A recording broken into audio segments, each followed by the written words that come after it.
Welcome guys, this is a guide/tutorial for the Gear Front mode, so the first thing you will notice when playing this new mode is skill selection. There is a total of 8 skills to choose from, you can only choose one before the match begins.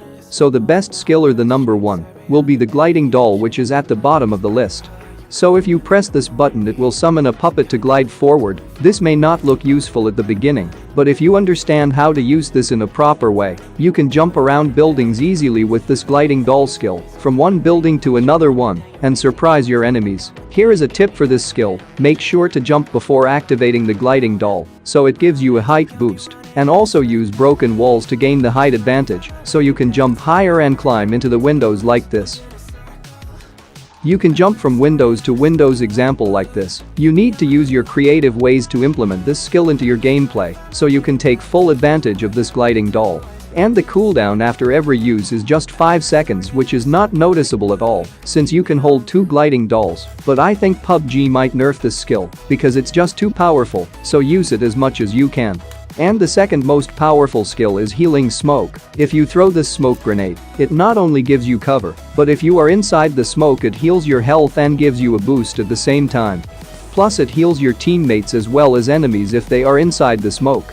This smoke grenade will come in handy, but it has 3-minute cooldown, which is a lot of time. However, you can hold 2 healing smokes. And the third best skill is the vehicle airdrop. If you play squads, make sure one of your teammates is having this skill, but not you, because you can summon a UAZ from the sky anywhere every 3 minutes. Can't find vehicles? Well, summon one with this skill. Moving on to the fourth best skill is supply scan. Whenever you activate this skill, it will mark advanced supplies such as level 3 armor, scopes and few good weapons within 135 meters of you in just 3 seconds. But there is a cooldown of 75 seconds after every use, which kinda sucks.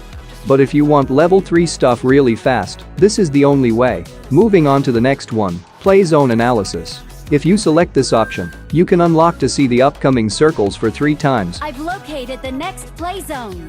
I would recommend you to save this skill for the mid-game phase. Now to the next skill, Black Market. With this skill, you can summon the supply shop anywhere you want for 1 minute 30 seconds, so you can buy stuff from the shop, and also your teammates and enemies can also buy from the same shop. Moving on to the next skill, Trace. For this skill, you don't need to press any buttons to activate it, because it automatically traces your opponents when you hit them. You can track their location even through walls, for only up to 5 seconds.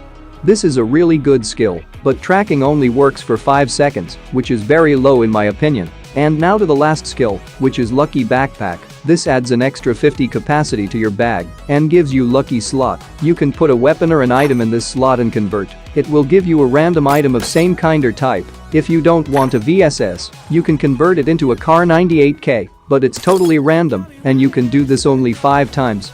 Once you're done with your skill selection, you can head towards the new locations in Gear Front more, the Stranger Town. As soon as you enter, you will get night mode.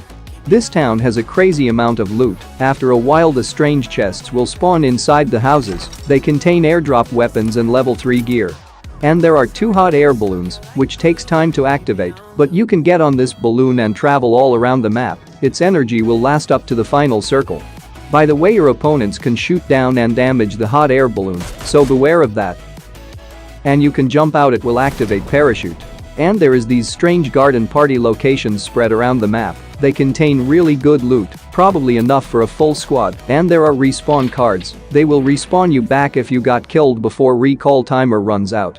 And now the vehicle radar scanner is available in the supply shop. With this you can scan nearby vehicles, it shows up in the map. Anyway, that's all I got for this video. I hope you learned something new. If you did, hit the like button and subscribe for more upcoming videos like this. See you guys in the next one.